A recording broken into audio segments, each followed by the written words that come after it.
ಕ್ರಿಸ್ತಪೂರ್ವ 270 ಕಾಲ ಭಾರತವೆಂಬ ಭೂಖಂಡದ ಮೇಲೆ ತನ್ನ ಹೆಜ್ಜೆಗುರುತು ಮೂಡಿಸಿದ ದೊಡ್ಡ ಸಾಮ್ರಾಜ್ಯವೇ ಮೌರ್ಯವಂಶ.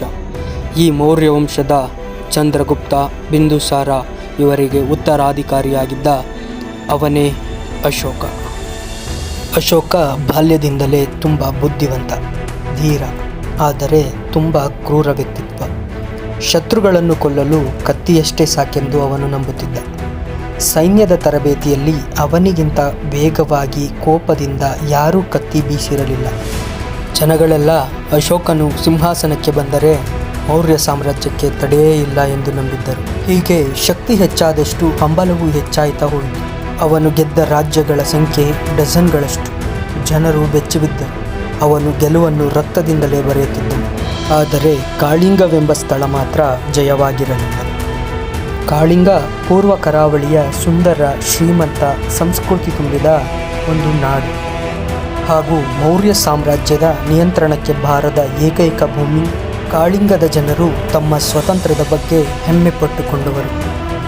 ನಾವು ಸೇನೆಯನ್ನು ಹೊಂದಿಲ್ಲ, ನಾವು ಸ್ವತಂತ್ರ ಮನಸ್ಸುಗಳನ್ನು ಹೊಂದಿದ್ದೇವೆ ಎಂದು ಖುಷಿಪಟ್ಟವರು. ಆದರೆ ಅಶೋಕನಿಗೆ ಇದು ಅಸಹ್ಯ. ಅಶೋಕನ ಮಂತ್ರಿಗಳು ಅವನಿಗೆ ಸಲಹೆ ನೀಡಿದರು. ಮಹಾರಾಜ, ಬೇರೆ ರಾಜ್ಯಗಳಂತೆ ಕಾಳಿಂಗವೂ ನಮ್ಮ ಮುಂದೆ ತಲೆ ತಗ್ಗಿಸುತ್ತದೆ. ದಯವಿಟ್ಟು ಯುದ್ಧ ಮಾಡಬೇಡಿ ಎನ್ನುತ್ತಾ ಅಶೋಕನಿಗೆ ಸಲಹೆ ನೀಡಿದರು. ಆದರೆ ಅಶೋಕನ ಅಹಂಕಾರ ಇವರ ಮಾತುಗಳನ್ನೆಲ್ಲ ಕೇಳಲಿಲ್ಲ. ಮೌರ್ಯನಿಗಿಂತ ದೊಡ್ಡದು ಯಾರೂ ಇಲ್ಲ ಎಂದು ಘೋಷಿಸುತ್ತಾ ಕಾಳಿಂಗದ ಮೇಲೆ ದಾಳಿ ಮಾಡಲು ನಿರ್ಧರಿಸಿದ. ಯಥಾಪ್ರಕಾರ ಯುದ್ಧಕ್ಕೆ ಹೊರಡುವಂತೆ ಅಶೋಕ ತನ್ನ ಸೈನ್ಯವನ್ನು ಸಿದ್ಧಗೊಳಿಸಿ ಕಾಳಿಂಗದ ಮೇಲೆ ಯುದ್ಧ ಮಾಡಲು ಸಜ್ಜಾದ. ಅಶೋಕನ ಸೈನ್ಯವನ್ನು ನೋಡಿದರೆ ಎಂತಹ ವ್ಯಕ್ತಿಗೂ ಕೂಡ ಭಯವಾಗುತ್ತಿತ್ತು. ಅಂತಹ ವೀರಶೂರರು ಅವನ ಸೈನ್ಯದಲ್ಲಿದ್ದರು. ಅಶೋಕನ ಸೈನ್ಯ ಭೀಕರವಾಗಿತ್ತು. ಆನೆಗಳು, ಕುದುರೆಗಳು, ಲಕ್ಷಾಂತರ ಪಾದ ಸೈನಿಕರು. ಮೌರ್ಯ ಸೇನೆ ಮಿಂಚಿನಂತೆ ಒಂದೇ ಕ್ಷಣದಲ್ಲಿ ಕಾಳಿಂಗದ ಮೇಲೆ ದಾಳಿ ಮಾಡಲು ಪ್ರಾರಂಭಿಸಿತು. ಕಾಳಿಂಗದಲ್ಲಿ ಇದ್ದ ಜನರು ರೈತರು, ಗಿರಿಜನರು, ಮೀನುಗಾರರು. ಇವರೆಲ್ಲರೂ ದಿಕ್ಕು ತೋಚದೆ ಯೋಧರಾಗಲು ತೊಡಗಿದರು. ಅವರು ಕತ್ತಿ, ಬಿಲ್ಲು, ಕಲ್ಲು ಏನು ಸಿಕ್ಕಿದರೂ ಹಿಡಿದು ಹೋರಾಡಲು ಸಜ್ಜಾದರು.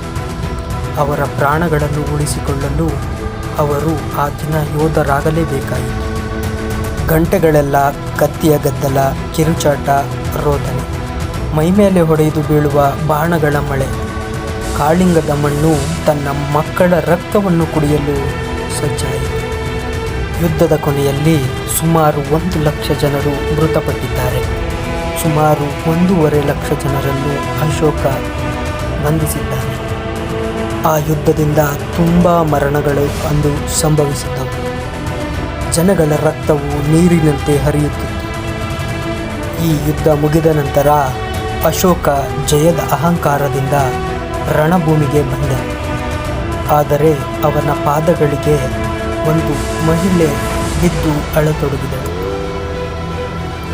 ಅವಳು ತನ್ನ ಮಗನ ದೇಹವನ್ನು ತೋರಿಸುತ್ತಾ ಕೂಗಿದಳು, ನಿನ್ನ ಸಾಮ್ರಾಜ್ಯದ ಗೆಲುವಿಗೆ ನನ್ನ ಮಗನ ಜೀವ ಕೊಟ್ಟೆ, ಇದೆಯೇ ನಿನ್ನ ಧರ್ಮ ಎಂದು ಕೂಗತೊಡಗಿದಳು. ಆ ತಾಯಿಯ ಮಾತು, ಆ ತಾಯಿಯ ಕಣ್ಣೀರನ್ನು ಕಂಡು ಅಶೋಕ ಕರಗಿದನು.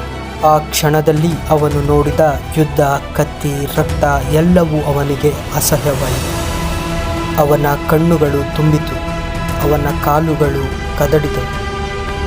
ಆನಂತರ ಅಶೋಕನಿಗೆ ಅರಿವಾಯಿತು, ನಾನು ಗೆದ್ದಿಲ್ಲ, ನಾನು ಮಾನವೀಯತೆಯನ್ನು ಸೋಲಿಸಿದ್ದೇನೆ ಎಂದು ಅರಿವಾಯಿತು. ಆ ದಿನದಿಂದ ಅಶೋಕ ತನ್ನನ್ನು ಬದಲಾಯಿಸುತ್ತಾ ಗಂಧಕ, ಅಗ್ನಿ, ಕತ್ತಿ ಇವೆಲ್ಲ ತೊರೆದು ಅಹಿಂಸೆ, ಧರ್ಮ, ದಯೆ ಇವುಗಳನ್ನು ಪ್ರವಚನವಾಗಿ ಸ್ವೀಕರಿಸಿದ.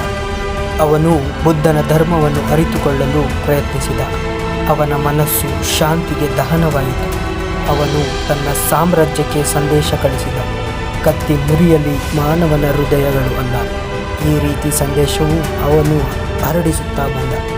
ಆನಂತರ ಅಶೋಕ 84,000 ಸ್ತೂಪಗಳನ್ನು ಕಟ್ಟಿಸಿದ. ಬೌದ್ಧ ಧರ್ಮದ ಸಂದೇಶವನ್ನು ದೇಶಗಳಿಗೂ ಕಳುಹಿಸಿದ.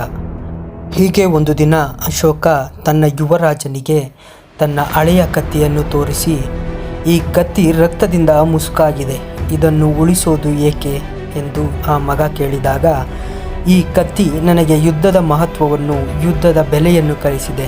ಮಗನೇ, ನೀನು ಈ ಕತ್ತಿಯ ಮಾರ್ಗವನ್ನು ಅನುಸರಿಸಬೇಡ, ದಯೆಯೇ ನಿನ್ನ ಆಯುಧವಾಗಲಿ ಎಂದು ಈ ಪ್ರಪಂಚಕ್ಕೆ ಸಾರಿದ. ಈ ಕಥೆಯ ಸಾರಾಂಶವಿಷ್ಟೇ: ಒಬ್ಬ ರಾಜ್ಯವನ್ನು ಬದಲಾಯಿಸಬಹುದು, ಆದರೆ ಒಬ್ಬ ತಾಯಿಯ ಕಣ್ಣೀರು ರಾಜನನ್ನೇ ಬದಲಾಯಿಸಬಲ್ಲದು.